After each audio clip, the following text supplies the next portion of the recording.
550 रुपए किलो, 460 रुपए।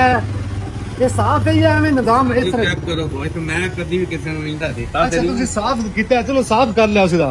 ਫੋਟ ਗਲੇਜੀ साफ दा कितना उत्ते थोड़ी मेहनत लग गई उस साफ करन ते, ਗਰਦਨ ਫੋਟ ਗਲੇਜੀ ओ 550 तो नहीं बनदा। ਇਹ ਸਾਡੀ ਵੈਸੇ अच्छा तुसी एक गल दसो, ਤੁਹਾਡੇ ਤੋਂ ਇਲਾਵਾ ਕਿਤਨੇ ਬੰਦੇ ਨੇ ਜਿਹੜੇ 550 ਤੋਂ ਦੇ ਰਹੇ ਨੇ? ਸਾਰੇ ਦੇ ਰਹੇ ਨੇ ਜਾਂ ਤੁਸੀਂ ਇਕੱਲੇ?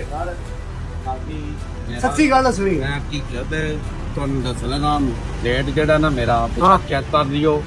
ਇਹ ਗਰਦਨ ਪਈ ਹੈ ਇਹ ਗਰਦਨ ਤੇ ਬਈ ਨਹੀਂ, ਮੈਂ ਵੈਸੇ ਸਵਾਲ ਇਹ ਮੈਂ ਕੀਤਾ ਹੈ, ਮੇਰੇ ਕੋਲ ਸਾਰੇ 20 ਤਰੀਕ 550 ਤੁਸੀਂ ਤਾਂ ਚਲੋ ਸਹੀ ਦੇ ਰਹੇ ਹੋ, ਬਾਕੀ ਜਿਹੜੇ ਸਾਰੇ ਨੇ 550 ਦੇ ਰਹੇ ਨੇ ਨਾ, ਸਾਰੇ ਦੇ ਰਹੇ ਨੇ, ਤੁਸੀਂ ਸਿਰਫ ਇਕੱਲੇ ਸਹੀ ਦੇ ਰਹੇ ਹੋ।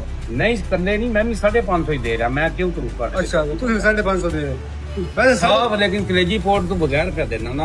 ਇਹ ਗਰਦਨ ਨੂੰ ਕਲੇਜੀ ਪੋਟ ਕੱਢ ਕੇ ਦੇਣਾ ਨਹੀਂ ਸਾਫ ਗਰਦਨ ਪੋਰਟ ਕਲੰਜੀ ਤੇ ਹੈ ਹੀ। ਇਹ ਤੁਸੀਂ ਫ੍ਰੀ ਚ ਵੇਚ ਸਕਦੇ ਹੋ ਬਾਅਦ ਵਿੱਚ? ਨਹੀਂ ਫਰੀਦ ਨਹੀਂ ਹੈ ਮਸਲ ਗੋਸ਼ਤ 550 ਨਹੀਂ ਜਿਹਾ ਅਗਰ ਸਾਫ ਕਰਕੇ ਫਿਰ ਉਹ ਵੀ ਤਾਂ ਸੇਲ ਕਰਦੇ ਹੀ ਹੋ ਨਾ। ਅੱਜ 1.5 200 ਕਿਲੋ ਵਿਕ ਦੀਜੇ। ਇਹ ਵੇਖਿਆ ਜਾਏ ਪਿੰਡੇ ਦੇ ਇਹ ਨਾ ਪਾਓ ਇਹ ਪਾਓ ਯਾਨੀ ਤੁਸੀਂ ਡਬਲ ਮਾਰਜਨ ਲੈਂਦੇ ਹੋ, ਤੂੰ ਸਾਫ ਕਰਨ ਦਾ ਵੀ ਤੇ ਇਹਨਾਂ ਫੇਸ ਕਰ ਇਹਨਾਂ ਸੇਲ ਕਰਕੇ। ਜੀ ਫਿਰ ਤੁਹਾਨੂੰ ਕਹਿੰਦੇ ਨੇ ਕਿ ਮਾਸ ਪਾਓ ਇਹ ਕਰੋ 10 ਤੁਸੀਂ ਉੱਤੇ ਲੈ ਲਿਓ। ਬਹਰਾਲ ਭਾਈ ਜਾਨ ਕੀ ਨਾਮ ਹੈ ਤੁਹਾਡਾ?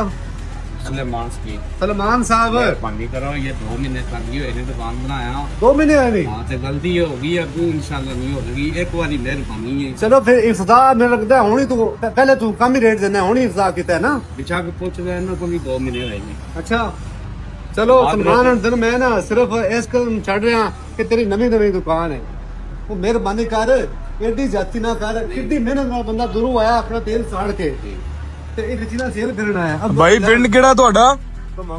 ਧੁਮਾ ਮਲਕਾ। ਹਾਂ ਐਡੀ ਦੂਰੋਂ ਆਇਆ ਤੇਲ ਸਾੜ ਕੇ, ਜੇ ਇੰਨੀ ਮਹਿੰਗੀ ਸ਼ੈ ਲੈ ਕੇ ਟੁਰ ਜਾਵੇ ਤੇ ਫਿਰ ਜਾਤੀ ਤਾਂ ਹੈ ਹੀ ਨਾ। हां जी तुम कंप्लेन होई ते छक सील करती हो नहीं होगी। ਅੱਛਾ ਜੈ ਜਦ ਮੁਨਾਫਾ ਲੈ ਲਗਾ ਕਰ, ਇਤਨੀ ਜਾਤੀ ਨਾ ਕੀਤਾ ਕਰ, ਠੀਕ ਹੈ। ਜਿਹੜੇ ਲੈਣ ਆਉਂਦੇ ਨੇ ਵੀ ਲੈਣ ਲਾੜ ਕੋਈ ਨਹੀਂ ਹੈ। जी ठीक ਉਹ ਗੱਡੀ ਤੋਂ ਲਵੇ ਨਾ ਪਰ ਚੋਣੋ ਤੋਂ ਬਰਾਡਾ ਤੋਂ ਉਹਦੇ ਕੋਲ ਲੈ ਲਗਾ ਕਰ, ਠੀਕ ਹੈ। ਬਾਕੀ ਆਹ ਨਿਕਲ ਪੰਜਾ ਉਹਦੇ ਕੋਲ ਥੋੜੇ ਲਗਾ।